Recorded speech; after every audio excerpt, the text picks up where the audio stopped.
Hi guys, it's me again. All right, doing another video for YouTube. Um, all right, so tonight we're going to talk about coercive mind control tactics. I mentioned in my last video that I found some old files that I had printed up, and this was one of them. And it's just evidence of how the crime that I've been subjected to since 2015 works. All right, so I'm going to read a little bit more about this. I don't remember what website it's from because when I printed it off, it doesn't say anything, so I have to go refine these and then post them.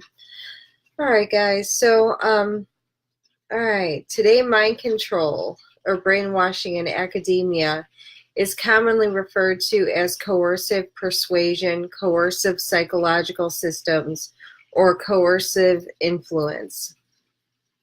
The short description below by Dr. Margaret Singer, Professor Emeritus at University of California at Berkeley, the acknowledged leading authority in the world on mind control and cults.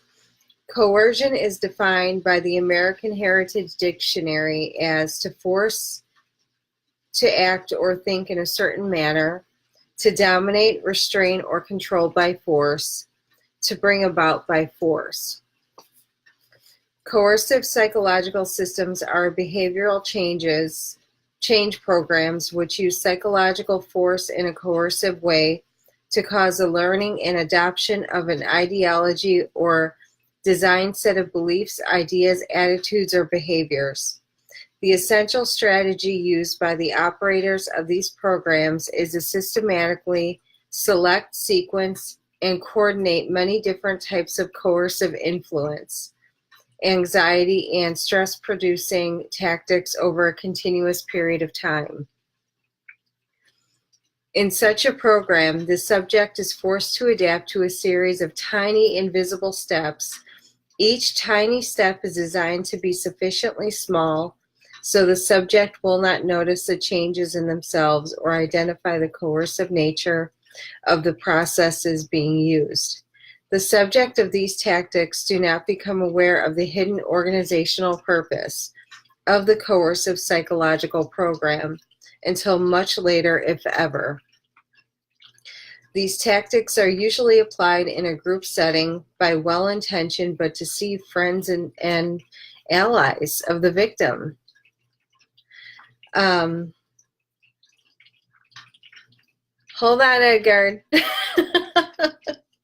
Edgar, I get off track with the comments. I'll start talking and I'll forget what I'm doing. I'm not ignoring you. All right, so, all right. This keeps the victim from putting up the ego defenses we normally maintain in known adversarial situations. The coercive psychological influence of these programs aim to overcome the individual's critical thinking abilities and free will, apart from any appeal to informed judgment. Victims gradually lose their ability to make independent decisions and exercise informed consent. Their critical thinking defenses, cognitive processes, values, ideas, attitudes, conduct, and ability to reason are undermined by a technological process rather than by meaningful free choice, rationality, or the inherent merit or value of the ideas or propositions being presented. And how do they work? The tactics used to create undue psychological and social influence, often by means involving anxiety and stress, and fall into 7 main categories. Okay, tactic 1. Increase suggestibility and soften up the individual through specific hypnotic or suggestibility increase techniques such as extended audio, visual, verbal, or tactile fixation drills, excessive exact repetition of routines, activities, sleep restriction, and or nutritional restriction. All right, tactic 2. Establish control over the person's social environment, time, and sources of social support by a system of often excessive rewards and punishments. Social isolation, I can't talk, I'm sorry. Social isolation is promoted.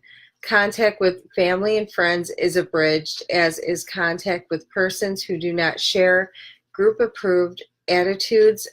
Economic and other dependence on the group is also fostered.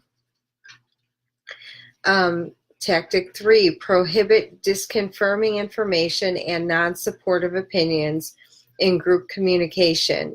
Rules exist about permissible topics to discuss with outsiders. Communication is highly controlled, and in-group language is usually constructed. And this is where I have arguments every day because I don't speak group. So, all right. Tactic 4. The person reevaluates the most central aspects of his or her experience of self and prior conduct in negative ways. Efforts are designed to destabilize and undermine the subject's basic consciousness, reality awareness, worldview, emotional control, and defense mechanisms. The subject is guided to reinterpret his or her life story and adopt a new version of causality. I know. I hear all kinds of fascinating stories about my life now that are not true. Being told to me that, like, yeah, no. Okay, tactic 5. Create a sense of powerlessness by subjecting the victim to intense and frequent actions and situations which undermine the person's confidence in in himself or his own judgment. Tactic 6, create a strong aversive emotional arousal in the subject by use of non-physical punishment, such as intense humiliation, loss of privilege, social isolation, cannot talk. Social status changes. Try to say that one because that one's not easy. Intense guilt, anxiety, manipulation, and other techniques. Tactic 7, intimidate the person with the force of group-sanctioned secular psychological threats. For example, it may be suggested or implied that failure to adopt the approved attitude, belief, or consequent behavior will lead to severe punishment or dire consequences, such as physical or mental illness, the reappearance of a prior physical illness, drug dependence, economic collapse, social failure, divorce, denigration, disintegration, failure to find a mate, etc. These tactics of psychological force are applied to such a severe degree that the individual's capacity to make informed or free choices becomes inhibited. The victims become unable to make normal, wise, or balanced decisions that they most likely or normally would have made had they not been unknowingly manipulated by these coordinated technological processes.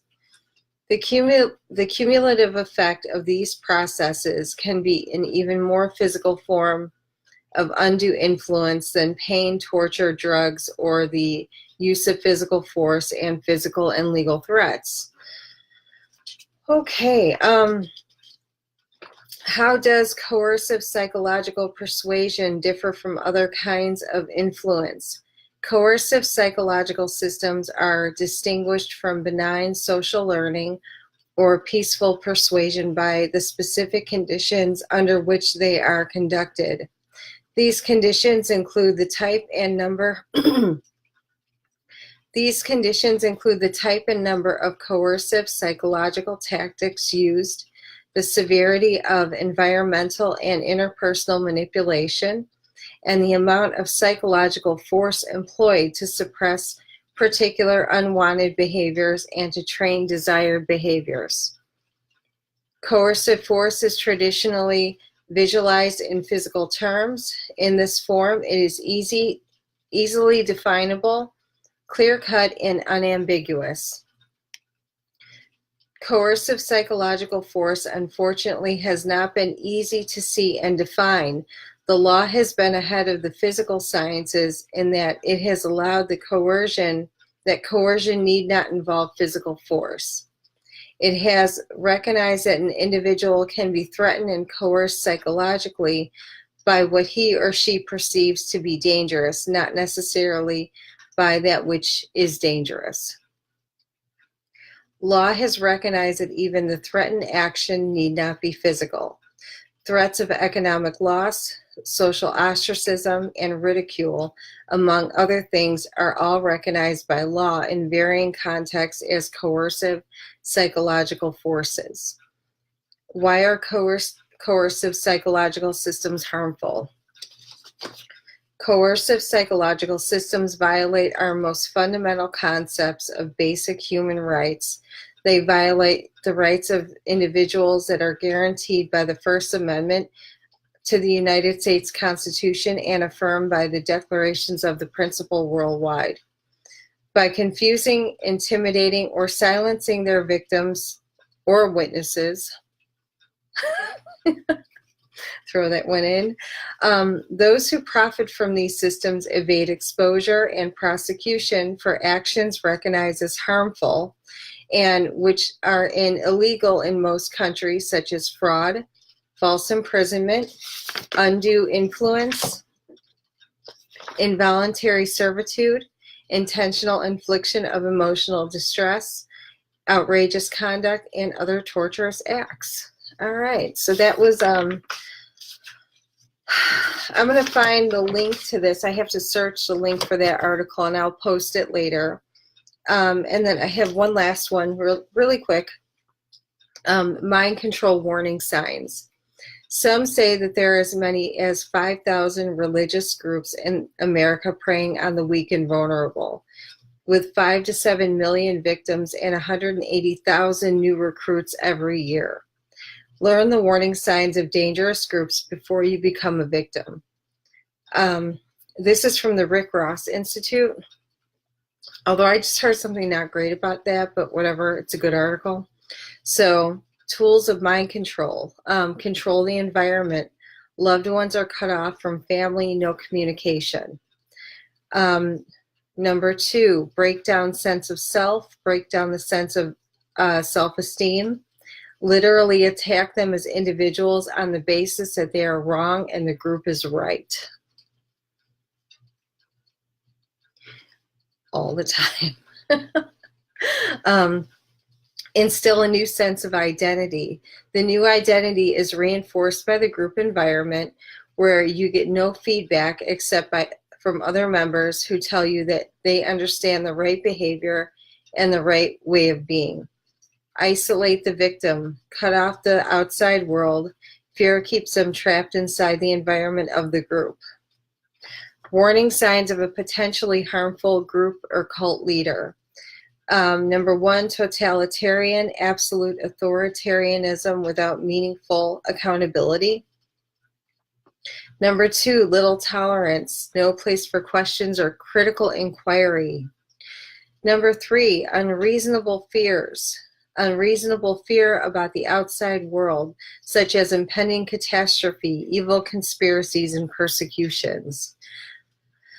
Number 4, never good enough. Followers feel that they can never be good enough. Number 5, no reason to live. Former followers are always wrong and leaving, negative, or even evil. People who are vulnerable to mind control, and this is very interesting for those of us who come from SRA backgrounds, ritual abuse backgrounds, because those of us who've been doing it long enough realize that everything is coordinated. Every bit of crap that it's a big stage play after a while. Rick says that people who have been brainwashed come from all walks of life, regardless of education, social status, family background, or intelligence. However, the people who are more vulnerable to mind control are those going through a difficult time in life or transition. like recently divorced, illness, personal tragedy, career failure, away from home for the first time. And I've witnessed all of this, like where they'll create a divorce, which will stress the person to create the illness, to create the personal health tragedy, and then they'll lose their job, because they're having the health issue. Then they lose their job because they can't go to work, and then they're away from home for the first time because, they're divorced and alone and sick and jobless. So I know you know what I'm talking about, how it can all just be like during the ritual terror campaigns. That's exactly how it works. They want to do as much damage in that condensed period of time to the victim to break them down. All right, warning signs of a brainwashed victim. Number 1, extreme obsessiveness regarding the group leader, resulting in the exclusion of almost every practical consideration. Number 2, dependency upon the group leader for problem solving, solutions, and definitions without meaningful reflective thought, a seeming ability to think independently or analyze situations without the group leader involvement. Number 3, agrees with the group. Anything the group leader does can be justified, no matter how harsh or harmful to an innocent person. Loss of spontaneity, a dramatic loss of spontaneity and sense of humor. Yeah. Okay, isolation. Increasing isolation from family and friends unless they demonstrate an interest in the group leader. How to avoid mind control. Don't be naive. You can check yourself from unsafe groups and leaders by developing a good bullshit detector. Check things out, know the facts, and examine the evidence. A safe group will be patient with your decision-making process. If a group or leader grows angry and anxious just because you want to have an informed decision, be very careful. Okay, so this is my video on coercive mind control tactics, and it is 100% true. I am actually going through all of this now, yeah, it's but it's good to see it on paper. Actually, Dr. Margaret Singer is really, she is one of the best places to get information on mind control and cult abuse and all of that. Yeah, so wow. Yeah, so basically, I'm not crazy and everything that I've been saying, and I've been fighting tooth and nail to remain me and keep my mind together and my own autonomy and independence, and not let the menticide program that I've been put in work. Yeah, so I will carry on with this. And thank you for listening today. I'll talk to you guys later. Bye. Oh, Edgard, I actually want to do I want to do something with your information too about impressment, because that's a whole other subject, like a whole other video. So I'll write you. Okay. All right. Bye.